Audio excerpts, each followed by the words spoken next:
Magandang araw mga kakwentuhang magmamanok. By the way, this is Doc Mike, ang inyo pong host sa ating bagong programa. Bagong kapapanood nyo, makakasama nyo, makakakwentuhan nyo with regard sa mga manok, panabong. And for today's video po, ang atin pong makakasama ay walang iba po, isang emerging breeder, very humble, very simple, from Polomolok, South Cotabato. So, Ako po si Jojo Bimo ng Tres Marias Game Farm.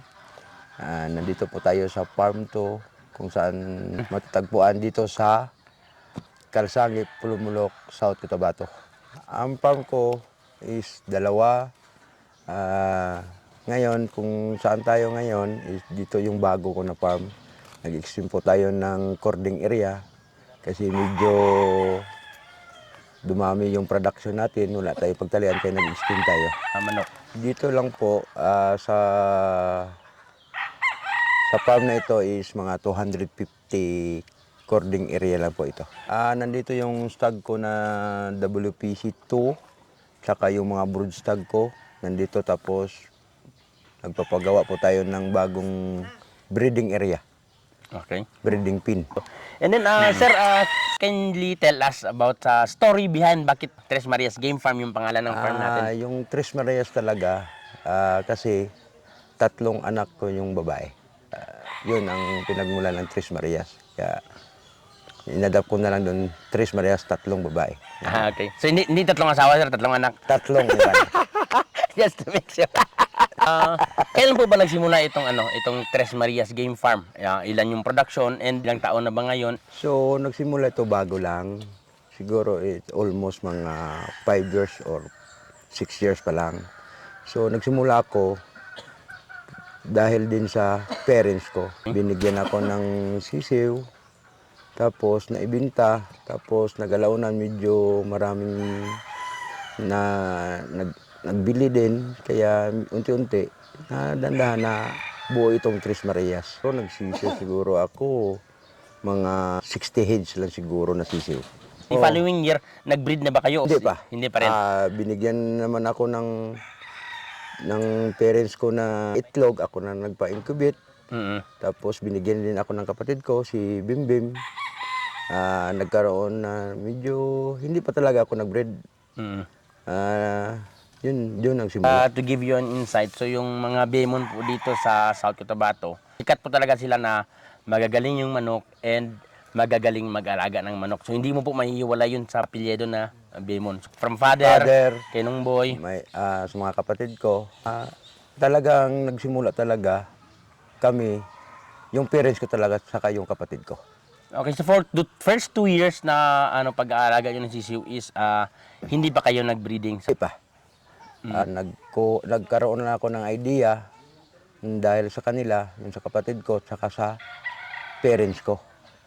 Sila nagturo sa amin kung paano ganito mag-alaga, ganito magpalaki ng sisiw.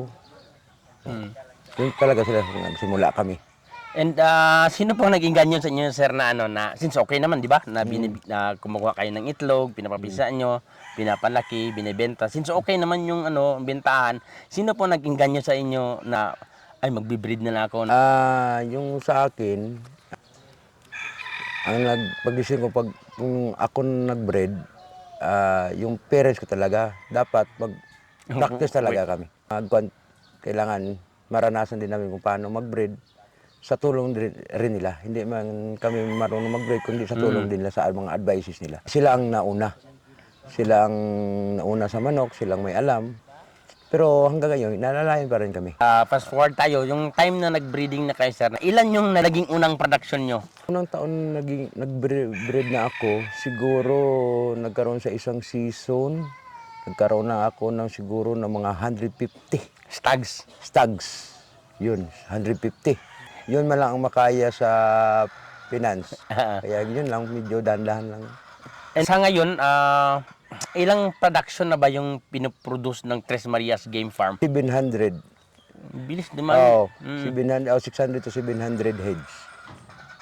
Kundi ako magkamali mga 600 o 700 heads. Sir, in that short span of period, ang bilis ng paglago o paglaki ng inyong productions. Ano kaya yung Siguro ang sikreto natin dyan? Walang sikreto eh. Sa farm, una talaga yung tao. Maghanap ka ng tao na mahilig sa manok at alam niya yung may pagmamahal sa trabaho nila. Pag wala kang maayos na tao, wala. Wala talaga. Pangalawa, ang health sa mga manok natin. Anuhin natin yung manok na masakitin. Wala talaga pagdating sa ruida. Recently, sunod-sunod yung kampyonato na nakamit natin. And yun, nakita natin. Actually, kumuha ako ng footage doon sa isang farm natin sa conditioning area natin. Ang daming champion, oh. Chamba. Chamba lagi. Kung isa siguro, Sir Chamba, sabing Chamba. Pero yun dami eh. Yung siyempre number one sa production. Ang galing eh. Halos sa entire production mo sa isang season, very minimal yung mortality. So isa. And then number two, pagdating sa rueda, magaling yung mga performance. Maganda, consistent yung scores and champion. So ano bang karakter meron ng isang Jojo Bimon para makarating kung nasan ka ngayon? Siguro sipag at tiyaga siguro tsaka humble ka siguro. Wala pa man sigurong breeder ngayon siguro nakaka-perfect. Pagdating dun sa Roida kasi, paunahan na lang yan eh. Kung sino makauna, sino mananalo. Pero kailangan talaga, sa akin lang, health talaga.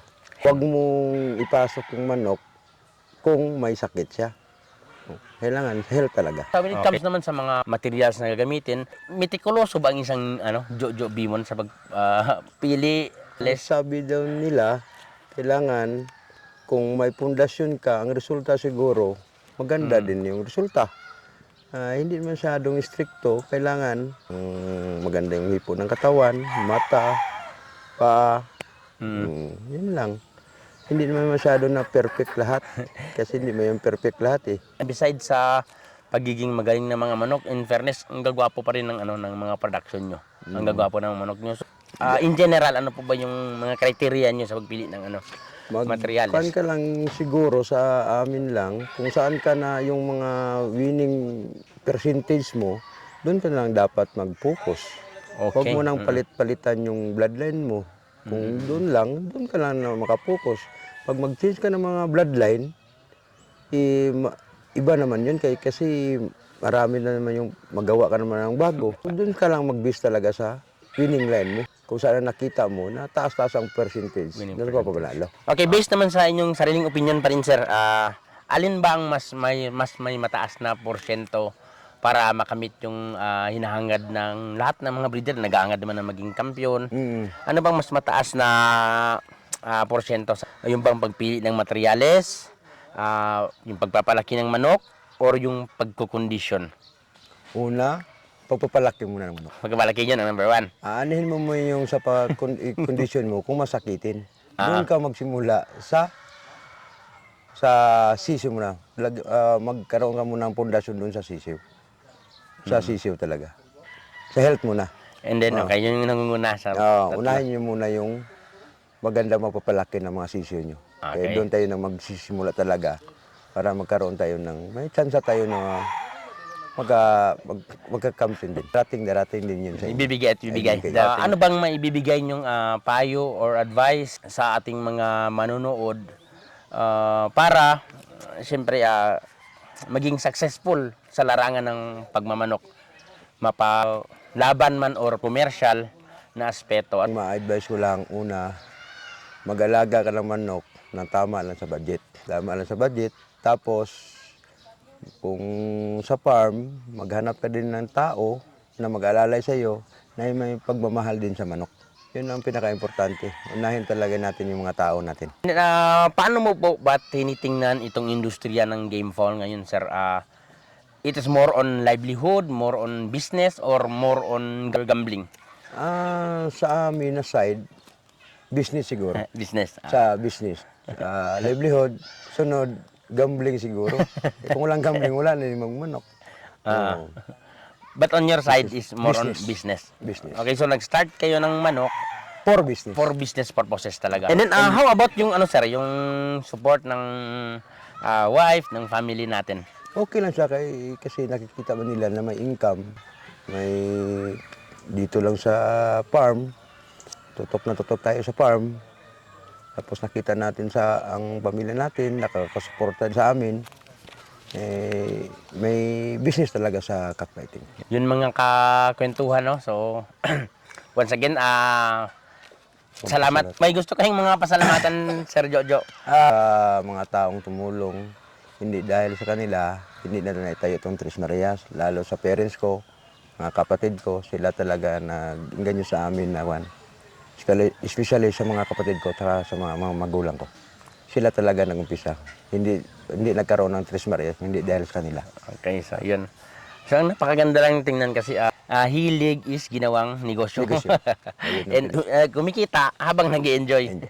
Passion and business. Passion business. Okay na. So yun, and abangan nyo po ang mga susunod natin video. May episode 2 po tayo kay Sir Jojo and yun naman about sa pag-aalaga ng kanyang mga alagang sisiw. So once again, thank you Sir Jojo for being the first ever na guest sa ating segment na kwentong magmamanok with Doc Mike.